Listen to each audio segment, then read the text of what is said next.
felt a lump on my breast, which wound up being a malignant tumor. I was discovered to have a melanoma. He said, well, the biopsy is in, and you have breast cancer. I was frightened to be, here I go again. And when I came into the building, I started to feel better just by the tone. It put me at ease. When the panic's sort of setting in, you think you'll travel to the ends of the earth to do what you have to do to save yourself. I would have gone wherever I needed to go, but I was really glad that it was right down the road. The state of New Jersey has a high incidence of cancer, unfortunately. Prior to the Cancer Institute of New Jersey, there really wasn't a source or a place that people could turn for the last 14 years, really. And I've been able to see the center grow and participate in that growth. And it's been both exciting and really rewarding, and mainly rewarding for the state of New Jersey.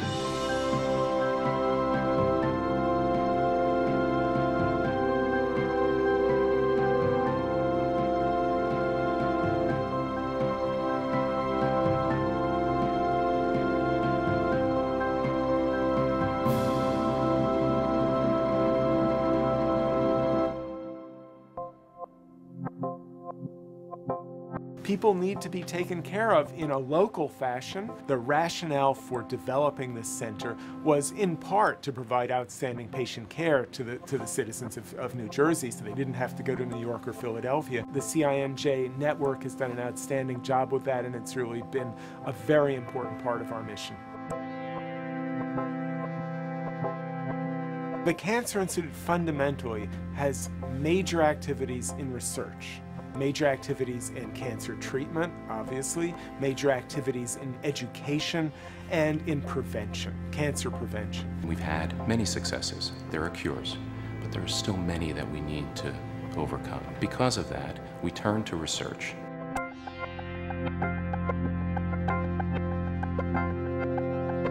Outstanding research drives excellence in clinical care, in teaching, and really ultimately even in outreach into the community. We see here basic scientists making discoveries in science that could be and are being translated over into the clinic. That framework was put into place early, and now what we have is a culture of collaboration. These physicians, these scientists wake up every single morning thinking about how best to apply their science to the patient. The center, because of that, has attracted great leaders. The talent within these walls is amazing.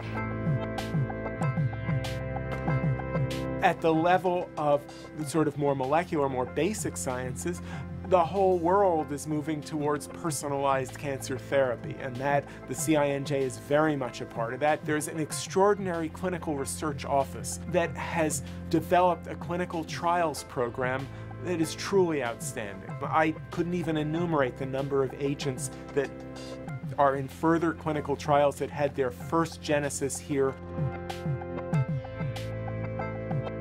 We're doing a lot of novel clinical trials, novel approaches, radiation.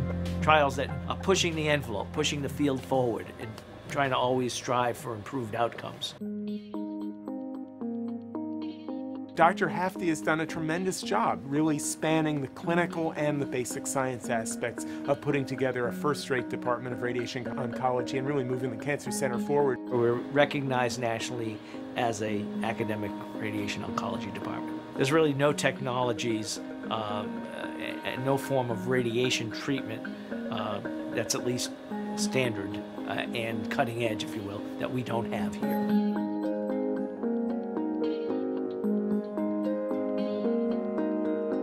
I'm currently part of the B39 trial, and it's a trial that is studying partial breast irradiation. 20 years ago, every patient with breast cancer got a radical mastectomy. And it's only because of those trials, which were literally done in thousands of women in the 70s, 80s, and 90s, that now lumpectomy and radiation is the standard of care. The next step, if you will, is, well, do we need to do whole breast irradiation? Can we do radiation a little faster? My treatment consisted of 1 week of radiation treatments, so a very condensed site as opposed to the normal course of radiation. It would be a fabulous solution for many, many women if that was a normal course of treatment, not just something I was lucky enough to be part of in a test.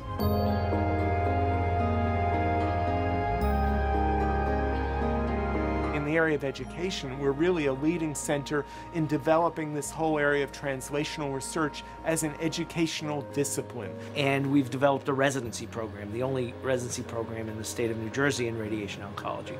One of our other plans over the next few years is to develop a physics residency program so we can train the physicists of tomorrow.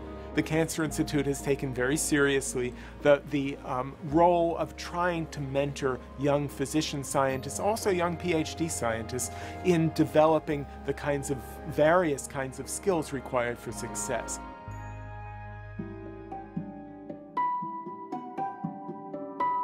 Part of my job as an oncology education specialist, a fancy word for nurse educator, is to help the nurses that I work with in order to keep them up to date, current, give them the most recent information, help them with their skills. My dream was that we would have a room, a resource and learning center, that patients would be able to go and get information. Dr. Regina Cunningham, our Chief Nursing Officer, she put me in touch with some of the resources that I could use, and lo and behold, that's what we have now. Education takes on a whole new meaning when you're diagnosed or someone you love is diagnosed. Then you can't get enough of it. If a patient comes in, they want a lot of information, a little information, it's tailored to the patient. This makes their treatment that much easier. They can really advocate for themselves, and it empowers them.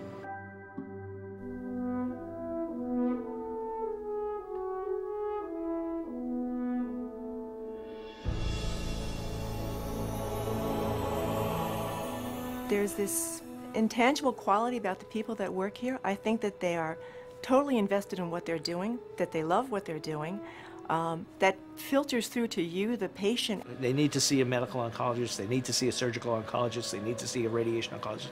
They can see us all at the same time or back to back, where you get a kind of one-stop shopping, if you will. Patients have an extraordinarily good experience here, which comes from every level. It comes from nurses who are incredibly dedicated and support staff, and it comes from physicians.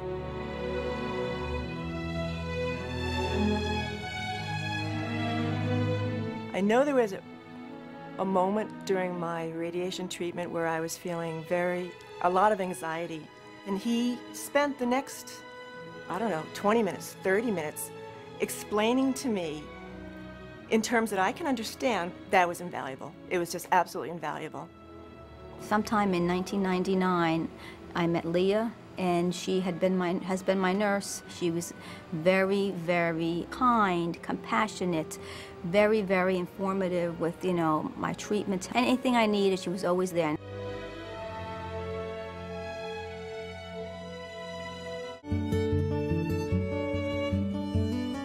I am proud to be the new Cancer Center Director for the Cancer Institute of New Jersey. It's an honor, and it's a privilege to serve the people of New Jersey.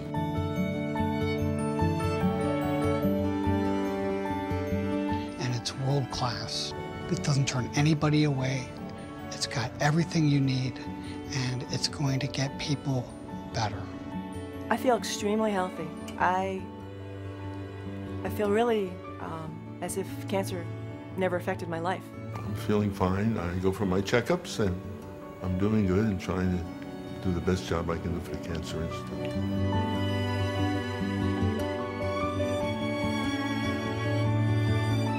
Everyone has their own part in this gigantic puzzle, and ultimately the goal would be to not have cancer. The doctors in this institute are friends. They really become part of what you do. They really become part of your family. And it's so important, and you don't find this all over. I see the Cancer Institute as the place where, when the cure comes, we'll be the first to discover it and administer it. I hope to be alive for my son's wedding.